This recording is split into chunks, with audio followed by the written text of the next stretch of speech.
Chapter 19. Peter Rabbit and Danny Meadow Mouse Live High. Peter Rabbit sat in his secretest place in the dear old briar patch, with one of his long hind legs all swelled up and terribly sore because of the fine wire fast around it and cutting into it. He could hear Farmer Brown's boy going around on the edge of the dear old briar patch, and stopping every little while to do something. In spite of his pain, Peter was curious. Finally, he called Danny Meadow Mouse. "Danny, you are small and can keep out of sight easier than I can. Go as near as ever you dare to Farmer Brown's boy and find out what he is doing," said Peter Rabbit. So Danny Meadow Mouse crept out as near to Farmer Brown's boy as ever he dared, and studied to make out what Farmer Brown's boy was doing. By and by he returned to Peter Rabbit. "I don't know what he's doing, Peter, but he's putting something in every one of your private little paths leading in from the Green Meadows." "Ha!" said Peter Rabbit.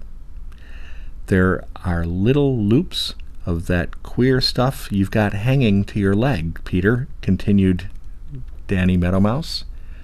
"Just so," said Peter Rabbit. "And he's put cabbage leaves and pieces of apple all around," said Danny. "We must be careful," said Peter Rabbit. Peter's leg was in a very bad way indeed, and Peter suffered a great deal of pain. The worst of it was, he didn't know how to get off the wire that was cutting into it so. He had tried to cut the wire with his big teeth, but he couldn't do it. Danny Meadow Mouse had tried to gnaw the wire, but it wasn't of the least bit of use. But Danny wasn't easily discouraged, and he kept working at it. Once he thought he felt it slip a little. He said nothing, but he kept right on working. Pretty soon he was sure that it slipped. He went right on working harder than ever. By and by he had it so loose that he slipped it right off of Peter's leg, and Peter didn't know anything about it. You see, that cruel wire snare had been so tight that Peter didn't have any feeling except of pain left in his leg. And so when Danny Meadow Mouse pulled the cruel wire snare off, Peter didn't know it until Danny held it up in front of him. My, how thankful Peter was, and how he did thank Danny Meadow Mouse. But Danny said that it was nothing at all, just nothing at all, and that he owed more than that to Peter Rabbit for being so good to him and letting him live in the dear old briar patch.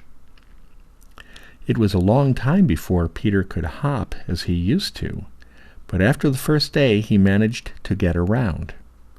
He found that Farmer Brown's boy had spread those miserable wire snares in every one of his private little paths, but Peter knew what they were now. He showed Danny Meadow Mouse how he, because he was so small, could safely run about among the snares and steal all the cabbage leaves and apples which Farmer Brown's boy had put there for bait. Danny Meadow Mouse thought this great fun and a great joke on Farmer Brown's boy, so every day he stole the bait, and he and Peter Rabbit lived high while Peter's leg was getting well. And all the time Farmer Brown's boy wondered why he couldn't catch Peter Rabbit.